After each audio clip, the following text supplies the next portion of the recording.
Assalamualaikum warahmatullahi wabarakatuh. Halo anak-anak, apa kabarnya kalian semua? Semoga kalian tetap dalam kondisi sehat walafiat bersama keluarga dan tidak kurang satu apapun.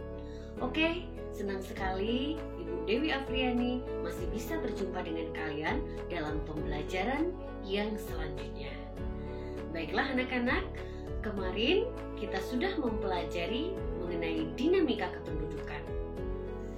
Oke anak-anak, materi kali ini Ibu akan menjelaskan mengenai persebaran flora dan fauna yang ada di Indonesia serta perubahan akibat interaksi antar ruang. Oke, seperti biasa, sebelum kita masuk ke materi kita yang selanjutnya, marilah kita sama-sama melafazkan lafaz basmalah agar apa yang kita pelajari pada hari ini mendapatkan berkah dan ridho dari Allah Subhanahu wa Ta'ala. Bismillahirrahmanirrahim. Nah, anak-anak, sebelum kita masuk ke materi lebih detail lagi, baiklah Ibu akan menyebutkan terlebih dahulu apa yang menjadi tujuan pembelajaran kita pada materi kali ini. Jadi, tujuan pembelajaran kita untuk materi persebaran flora dan fauna serta pengaruh perubahan akibat interaksi antar ruang adalah yang pertama, kalian diharapkan mampu menjelaskan persebaran flora dan persebaran fauna serta keanekaragamannya yang ada di Indonesia. Dan yang kedua, kalian diharapkan mampu menjelaskan perubahan akibat dari interaksi antar ruang. Oke anak-anak, baiklah, silahkan kalian saksikan video pembelajaran kali ini. Semoga kalian semua tetap semangat belajar dan jangan lupa tetap jaga kesehatan dan patuhi protokol kesehatan. Flora dan fauna. Oke anak-anak, materi yang kita akan pelajari pada hari ini yaitu mengenai persebaran flora di Indonesia dan persebaran fauna di Indonesia. Nah, anak-anak, seperti kita tahu Indonesia memiliki keanekaragaman flora dan fauna yang sangat besar. Besarnya keanekaragaman ini berkaitan dengan kondisi iklim dan kondisi fisik wilayah kita, Indonesia. Sedangkan mengenai persebaran flora di Indonesia, itu dapat dibedakan menjadi dua kelompok. Kelompok yang pertama itu disebut dengan Indo-Malayan, dan kelompok yang kedua itu disebut Indo-Australian. Sedangkan untuk Indo-Malayan itu kawasan Indonesia bagian barat, Sumatera, Kalimantan, Jawa, dan Bali. Sedangkan Indo-Australian itu terdapat di kawasan Indonesia Timur, Sulawesi, Nusa Tenggara, Maluku, dan Papua. Nah, anak-anak, sekarang kita akan melihat karakteristik flora di Indonesia bagian barat maupun di Indonesia bagian timur. Oke, untuk di Indonesia bagian barat, yang pertama untuk jenis meranti-merantian itu sangat banyak sekali.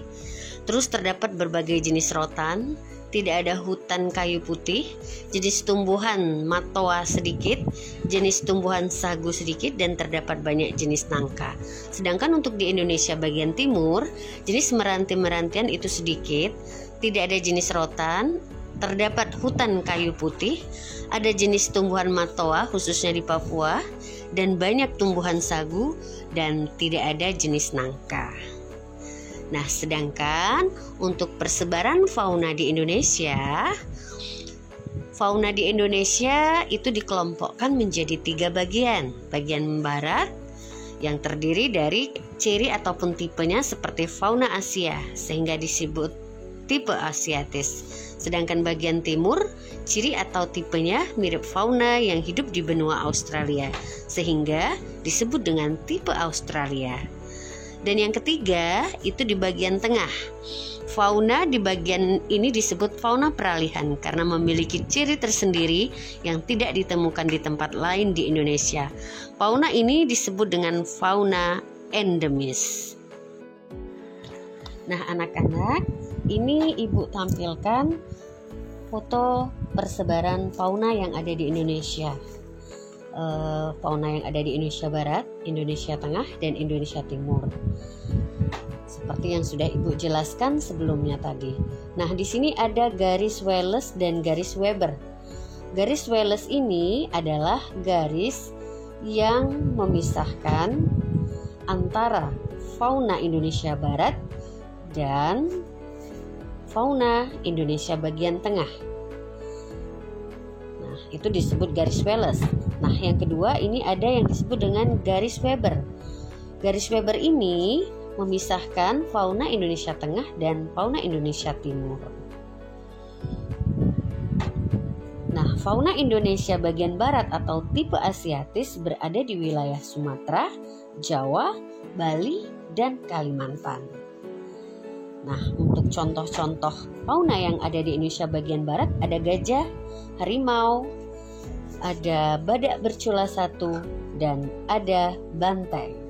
Fauna untuk Indonesia bagian tengah yang berada pada Sulawesi, Maluku, Timur, dan Nusa Tenggara, contoh faunanya adalah anoa, komodo, kuskus, dan babi rusa. Nah, sedangkan untuk fauna di Indonesia Timur, seperti di Papua, Halmahera, dan Kepulauan Aru, itu terdapat beberapa fauna seperti walabi, nuri, cendrawasih, dan landak irian. Oke anak-anak, sekarang kita beralih sedikit mengenai interaksi antar ruang.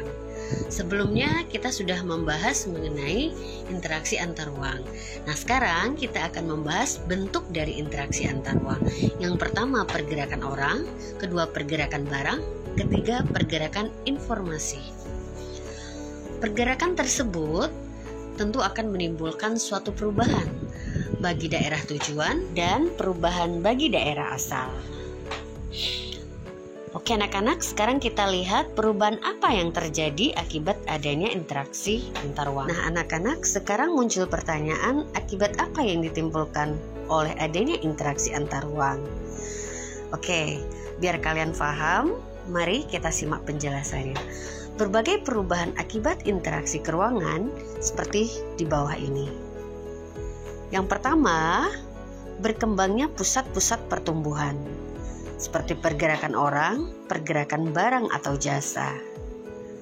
Sehingga akan terjadi pemusatan aktivitas manusia pada lokasi tujuan. Pemusatan aktivitas penduduk akan membentuk daerah perkotaan.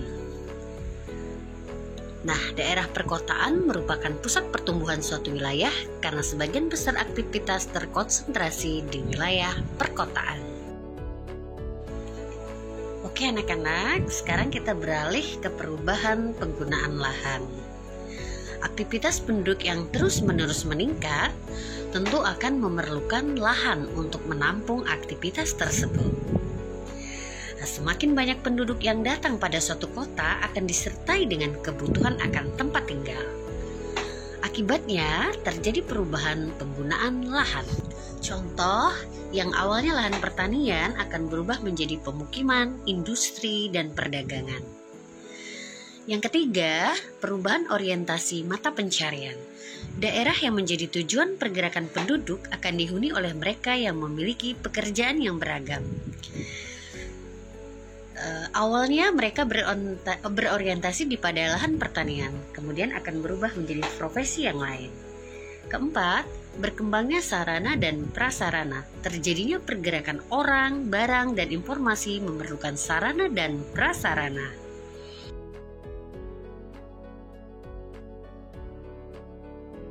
Yang kelima, adanya perubahan sosial dan budaya. Adanya pergerakan penduduk dari satu tempat ke tempat lainnya tentu akan disertai dengan interaksi sosial. Terjadinya interaksi antar anggota masyarakat tentu akan disertai dengan saling pengaruh terkait dengan norma dan nilai yang dianut oleh masing-masing individu atau kelompok masyarakat.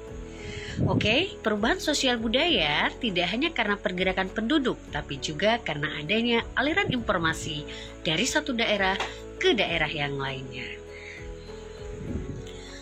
contoh perubahan budaya akibat pengaruh interaksi keruangan, contohnya fashion, gaya rambut, dan jenis makanan. 6. Perubahan komposisi penduduk. Interaksi keruangan dalam bentuk pergerakan orang akan menimbulkan konsentrasi penduduk dalam suatu wilayah. Penduduk tersebut tentu memiliki latar belakang yang berbeda, misalnya agama, status sosial, usia, jenis kelamin, mata pencarian, etnik, atau suku bangsa, dan lain-lain. Akibat komposisi penduduk akan berubah dari yang awalnya relatif seragam, kemudian berkembang menjadi beraneka ragam.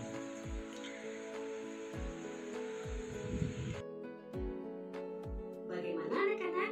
Apakah kalian sudah menyaksikan video pembelajaran kita mengenai persebaran flora dan fauna yang ada di Indonesia serta perubahan akibat adanya interaksi antar ruang?